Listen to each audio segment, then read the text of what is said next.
Nós estaremos dando continuidade ao estudo que começamos com os irmãos sobre a fé, domingo passado à noite, Hebreus 11. Vamos ler a partir do versículo 32. E que mais direi? Faltar-me-ia o tempo contando de Gedeão e de Baraque e de Sansão e de Jefité e de Davi e de Samuel e dos profetas, os quais pela fé venceram reinos, praticaram a justiça, alcançaram promessas, fecharam as bocas dos leões, apagaram a força do fogo, escaparam do fio da espada, da fraqueza tiraram forças, na batalha se esforçaram, puseram em fugida os exércitos dos estranhos. As mulheres receberam pela ressurreição os seus mortos, uns foram torturados, não aceitando seu livramento, para alcançarem uma melhor ressurreição.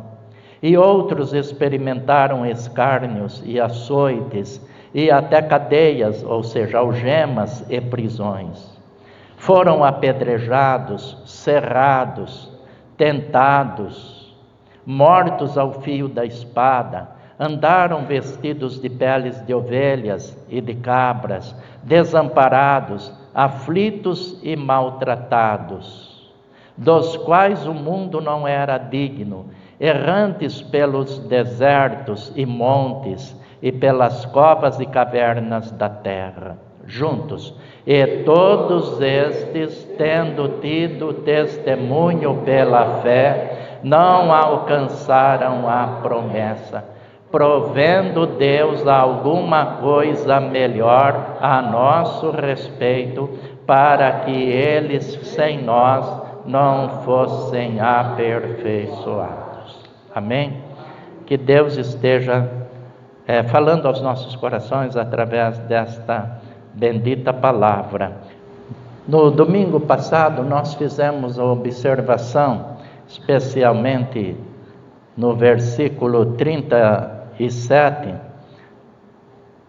ou melhor dizendo, no 38, quando o escritor disse, dos quais o mundo não era digno. E nós lembramos que estas pessoas viveram uma vida com tanta dignidade, com tanta comunhão com Deus, com bom caráter, altruísmo, comunhão, que não havia espaço para eles na sociedade daquela época. Eles tinham uma vida de intimidade com Deus, que a presença deles na sociedade constrangia as pessoas. A presença deles entre aquelas pessoas que estavam habituadas ao pecado, elas se sentiam mal perto daqueles homens e mulheres de Deus. E eu disse que ainda hoje é assim. Se você quiser fazer a diferença, ver como é difícil ser crente em Jesus Cristo, sentir o desafio de ser um cristão, comece a viver a vida cristã no seu ambiente, onde você trabalha, onde você estuda, e você vai ver como é difícil ser cristão. Eu lembro-me do testemunho de uma jovem, uma moça, que ela disse que ela queria fazer a diferença no ambiente onde ela trabalhava, e ela almoçava diariamente no restaurante de uma grande multinacional, onde geralmente almoçava cerca de 400 funcionários. E ela conversou com o pastor dela, e o pastor disse, você deseja que os seus colegas saibam que você é crente em Jesus Cristo? Comece a praticar a vida cristã. E ela disse que naquele dia ela votou, olha, cada vez que eu for tomar minha refeição, eu vou orar a Deus.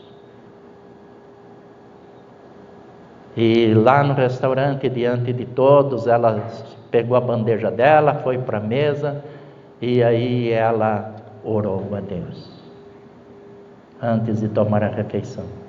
E as amigas dela observaram, e assim que ela terminou a oração, as amigas perguntaram: você está passando mal? E ela disse: não, de maneira alguma, eu estou muito bem, mais bem que nunca estive. E aí começaram a questionar ela sobre a necessidade da oração, e ela começou a ter uma oportunidade de falar de Jesus. É assim, com coisas simples, que nós temos a oportunidade de expor a nossa fé, falar de Jesus.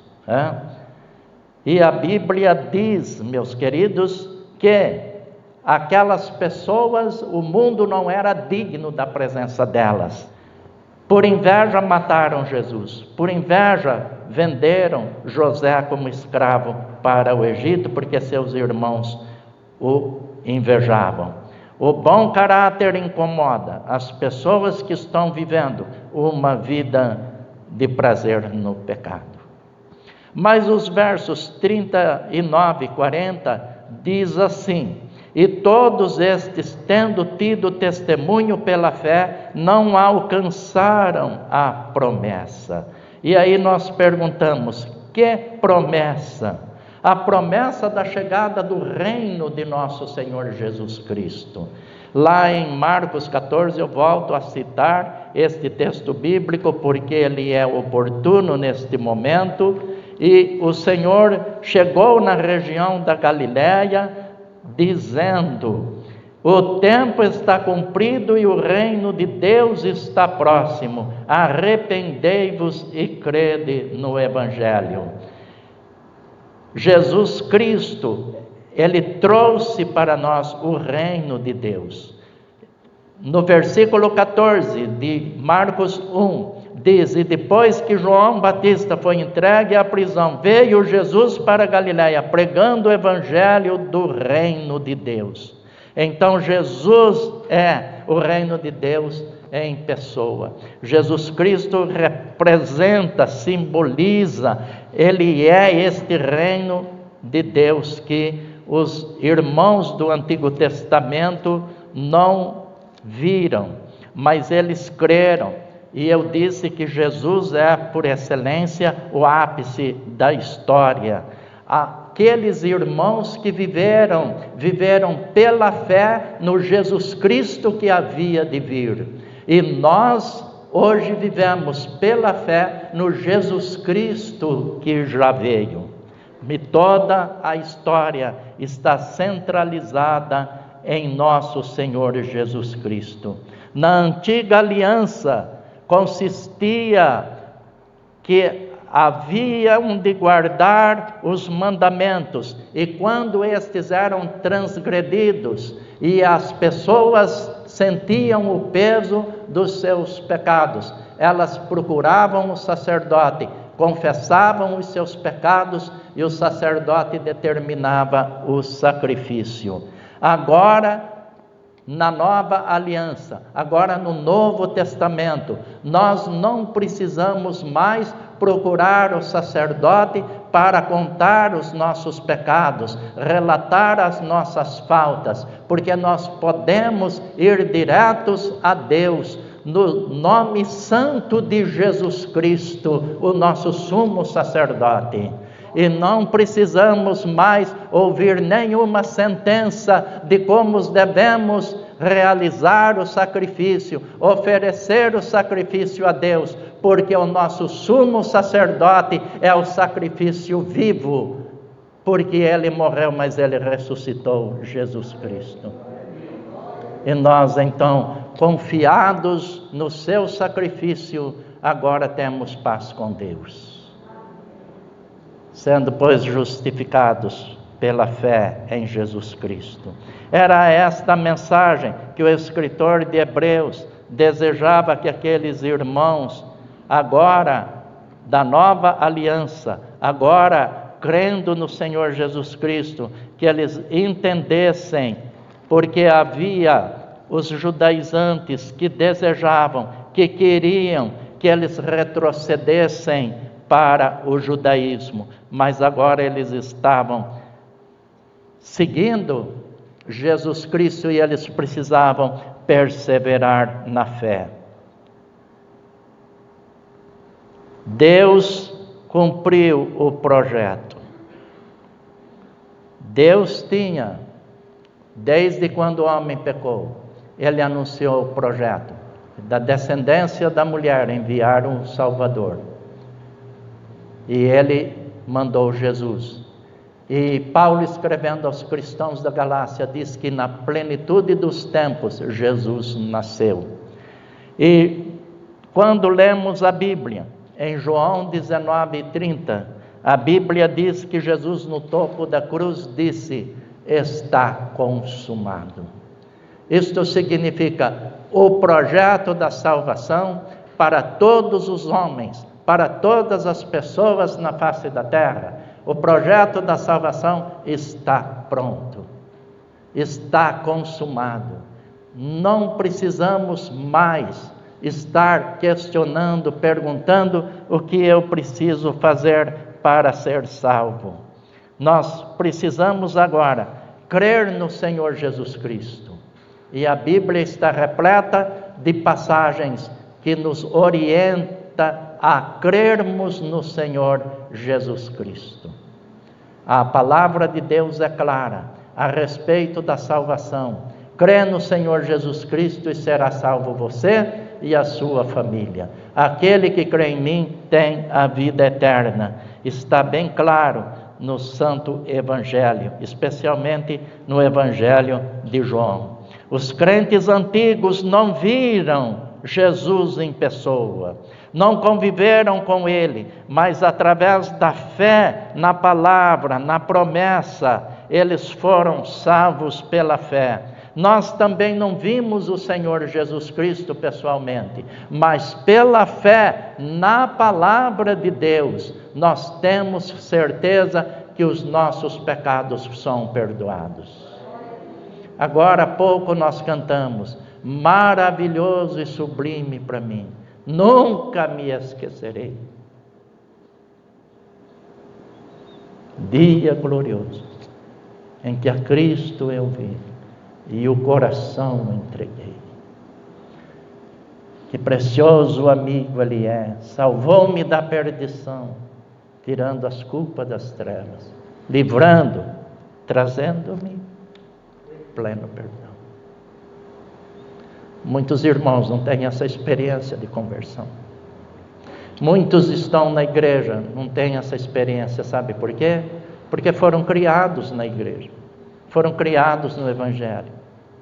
Mas outros, como eu e outros, temos essa experiência de conversão. E eu louvo a Deus porque ainda foi na minha adolescência que eu entreguei minha vida a Jesus.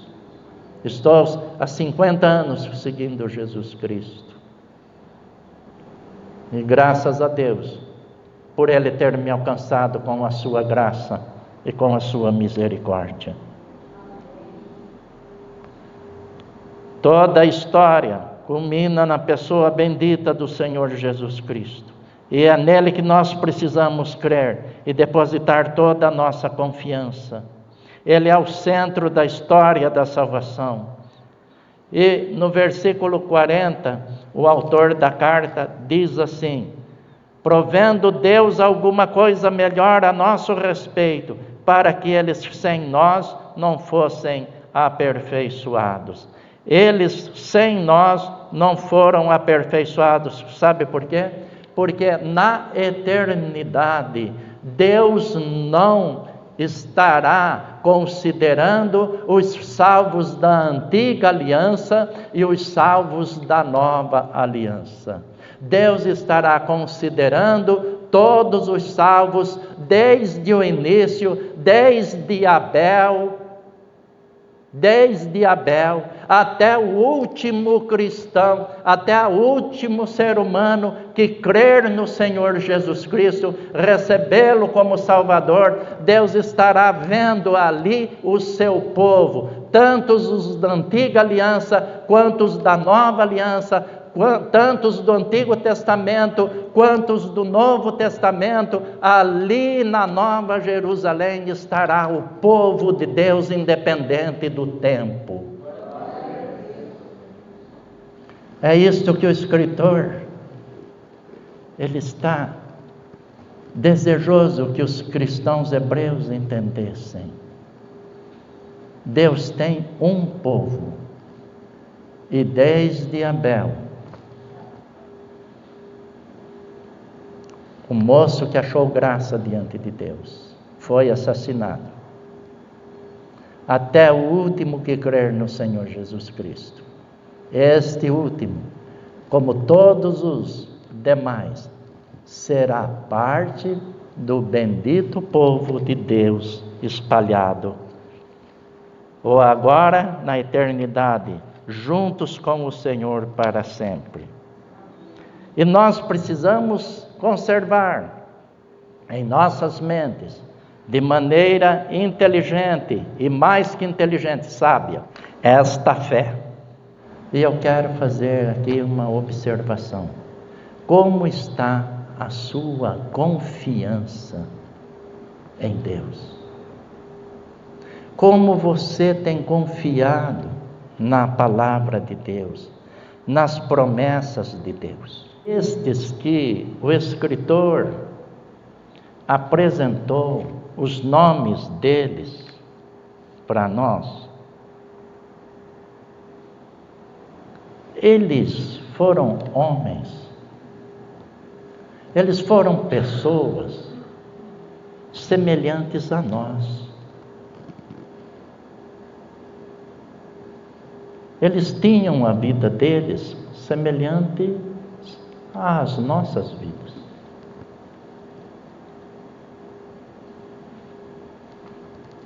Sabe qual a diferença? É que eles perseveraram. Eles permaneceram na fé. Eles não desistiram do que eles ouviram. Eles não duvidaram.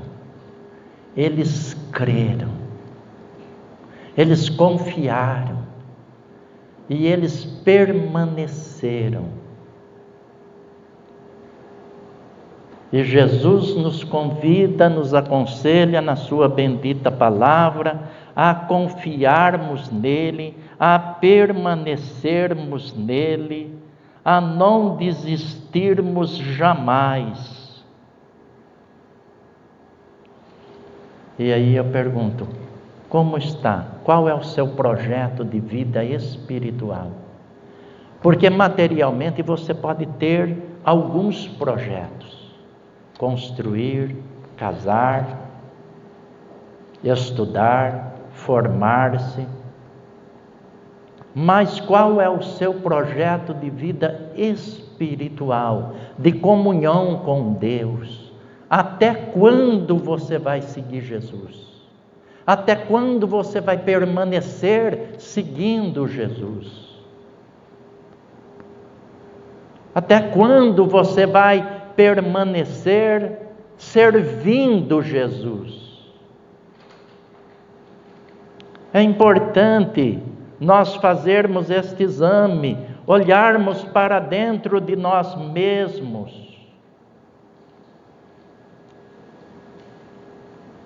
Às vezes pessoas desistem porque cometeu algum pecado, porque cometeu algum erro. O pecado, eu sei que ele nos envergonha, o pecado nos humilha, o pecado nos joga no chão, porque a Bíblia diz que o salário do pecado é a morte. O pecado tem esse poder destruidor, mas aquele que entregou sua vida a Jesus Cristo, ele há de crer, ele há de confiar que o Senhor é poderoso para o levantar. O Senhor é poderoso para perdoar o seu pecado, porque a confiança não significa perfeição, a confiança significa dependência do poder do Senhor nosso Deus. Nós não somos perfeitos, mas seremos aperfeiçoados através da nossa confiança no poder do sangue de Jesus. A vitória não está em nunca errar, mas em quando errar se arrepender. pedir perdão e permanecer, perseverar na fé. Isto não significa que o pastor está dando uma mensagem para que o irmão seja estimulado ao pecado, porque o crente em Jesus Cristo, que está em comunhão com Deus, com seu Filho Jesus Cristo, não tem prazer no pecado. Aí Pedro diz: mas se pecarmos, temos junto ao Pai um advogado, Jesus Cristo o justo. Ele nos defende, ele será o nosso advogado. No versículo 16 desse capítulo 11 de Hebreus, tem uma palavra maravilhosa. Mas agora desejam uma melhor, isto é, a celestial. Está falando sobre a morada celestial. Pelo que também Deus se não envergonha deles, de se chamar seu Deus, porque já lhes preparou uma cidade. Sabe que eu estou aprendendo? É que aqueles irmãos do passado, eles cometeram falhas, mas Deus não se envergonha deles. Abraão cometeu falhas, Moisés cometeu, Isaac e Jacó. Isaac, aliás, cometeu as mesmas falhas do pai. Abraão mentiu, Isaac mentiu também.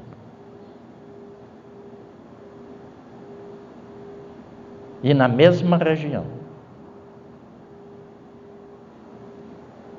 a mesma mentira. Abraão disse que Sara não era sua esposa. Isaac disse que Rebeca não era sua esposa. Então eles cometeram erros. Mas eles reconheceram o erro deles. E pediram perdão a Deus. E Deus os perdoou. E Deus nos perdoa sempre que nós nos aproximarmos dele em busca de perdão. Deus nunca vai rejeitar um ser humano que chega perto dele pedindo perdão. Ele sempre vai estender a mão e vai nos perdoar, e vai nos levantar, e vai nos dar salvação, e estará conosco através do seu Espírito Santo para nos consolar e nos manter em pé. Pode acreditar nisso. Deposite a sua fé na palavra do Senhor. E Ele não se envergonha de ser o nosso Deus. É isso que o escritor está falando. E sabe, Ele não se envergonha. E Ele tem preparado para nós uma cidade, para nós estarmos com Ele para todo sempre. E João recebeu a revelação quando estava condenado à morte na ilha de Pátimos.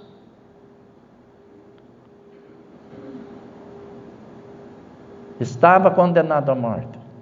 E lá ele recebe a revelação, o Apocalipse, que significa revelação. E João vai encerrando o seu livro, repleto de simbologias.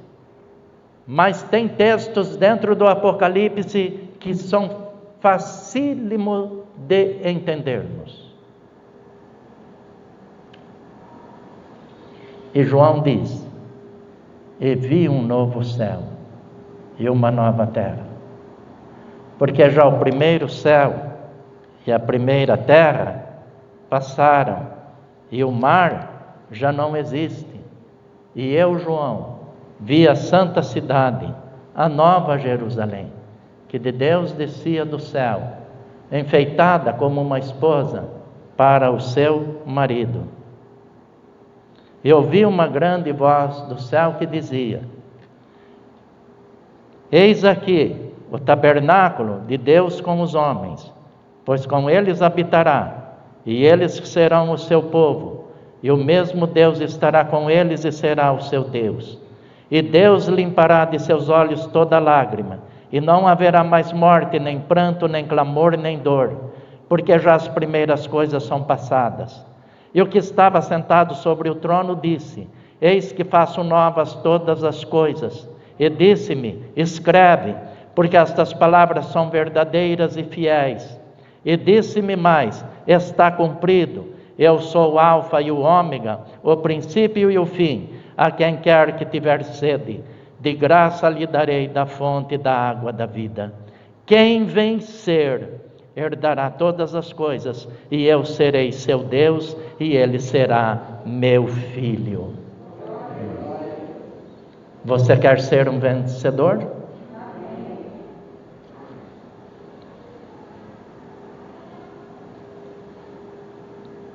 Irmãos queridos, permitam-me fazer aqui uma observação.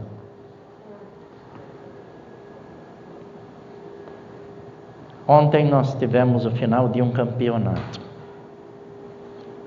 Eu não sei quantos irmãos viram aquele jogo. Mas nós, os pregadores, temos o hábito de observar em tudo e tirar uma lição. E qual foi a lição que eu tirei de tudo aquilo que eu vi? Eu não fiquei o tempo todo lá vendo o jogo, mas observei algumas coisas que eu tirei lição para a minha vida. O empenho, o entusiasmo, o espírito de luta com que aqueles atletas entraram em campo. Entraram dispostos a vencerem. Entraram com disposição. Entraram dando a vida. Entraram e no momento da vitória choraram. E eu olhei e disse: Deus, ajuda-me a ser um atleta na vida cristã. Que eu viva essa vida com Jesus, com intensidade, que eu viva de todo o meu coração, que eu viva nessa expectativa de ser um vencedor e também conquistar o troféu, a coroa da vida. Que o Senhor justo juiz nos dará aquele dia, como diz Paulo. E Paulo diz: não somente a mim, mas a todos os que amaram a sua vinda. Oh, glória a Deus!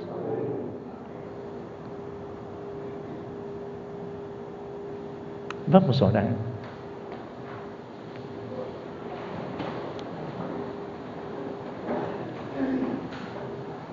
Deus, nosso Pai, nós te glorificamos, nós te agradecemos pelos salvos, por aqueles que o Senhor chamou e eles obedeceram, eles ouviram a tua voz. Nós te agradecemos pelas lições de vida que eles nos deixaram. Não foram pessoas perfeitas, mas o Senhor não se envergonhou deles. E o Senhor não se envergonha de nós, quando nós te buscamos de todo o nosso coração. Ó Deus, por isso a tua igreja está aqui.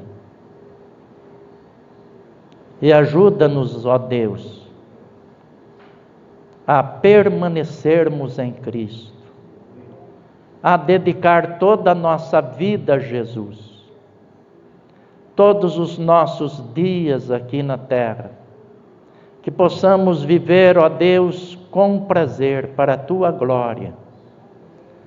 Ó Deus, tira, ó Deus, do nosso coração o prazer pelo pecado, que nós só possamos ter alegrias, ó Deus, fazendo a tua vontade. Ilumina nossas mentes, ó Deus, dá-nos forças que vêm do céu, para que, como atletas, ó Deus, possamos correr a corrida da vida cristã, olhando para Cristo, o autor e consumador da nossa fé. Que Jesus seja, ó Deus, o nosso alvo principal, e que nós possamos imitá-lo na humildade, no amor, na dedicação, na camaradagem, na mansidão, no carinho, ó Deus, na perseverança. Ele abriu o caminho para o céu. Pai, obrigado pela tua palavra. Obrigado pela vida de cada irmão. Louvado seja o teu nome. No nome de Jesus eu oro. Amém, meu Deus.